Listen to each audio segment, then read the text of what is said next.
তার আগে আমি একটু বলে নিই ভাইয়া, সেটা হচ্ছে যে আমি যখন আমেরিকা থেকে যখন বাংলাদেশে আসলাম, তখনও আমি জানতাম না যে আমি কি কঠিন সময় পার করে এসেছি। এখানে তো আরো বড় কঠিন কিছু ওয়েট করছে। আসার পর আমি তখনও তাকে কন্টাক্টে পাই না, এবং সে বলে, এখনো বলে সে সবাইকে, সে তার সন্তানকে, সে শেহজাদকে, তার সন্তানকে অনেক ভালোবাসে। তাহলে শেহজাদের সাথে কেন সে 2.5 বছর পরে, অলমোস্ট 2 বছর পরে কেন দেখা করলেন? সন্তানকে, নিজের সন্তানকে কেন এতদিন পর দেখলেন? আমি বাংলাদেশে আসার পরে আমার প্রত্যেকটা মোমেন্ট, আমি যখন ওর জন্য দেখছিলাম যে কিভাবে আমার আমার আমার না ভাইয়া মাথার উপর সবকিছু মানে কেমন যেন হচ্ছিল, যে আমার কাজ কি করব, আমি আমার সন্তানকে আমি কিভাবে আমি বড় করব, ওর রেসপন্সিবিলিটি আমি কিভাবে নিব। আমি তো আমার বাবা মার সাথে থাকতাম, এমনিতেই আমি তাদের কাছে গিয়েছি, তার উপর আমার সন্তান নিয়ে আমি ওখানে আছি।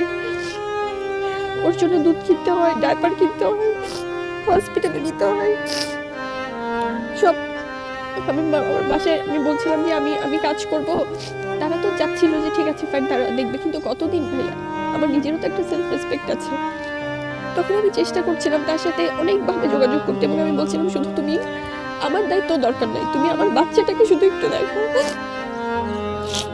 ওর দায়িত্বটা নাও, ওকে টেক কেয়ার করো, বাবা হিসেবে ওর সাথে থাকো, সেটা বাবার যে দায়িত্ব সেটা তুমি পালন করো, তাহলে তো আমারও কাজ করতে হয় না।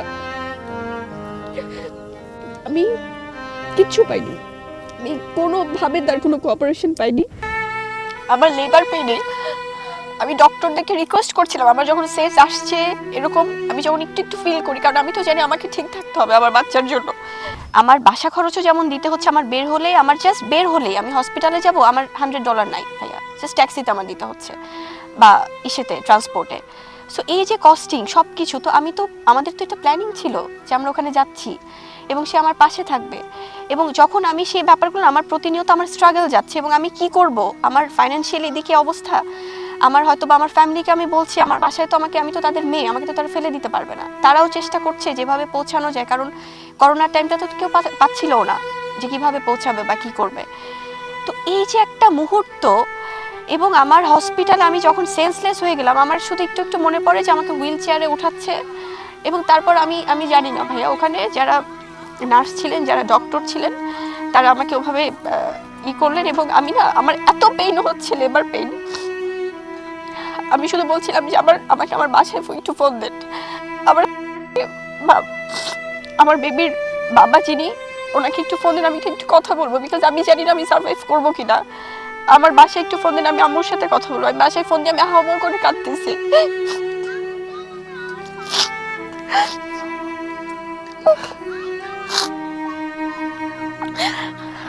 এবং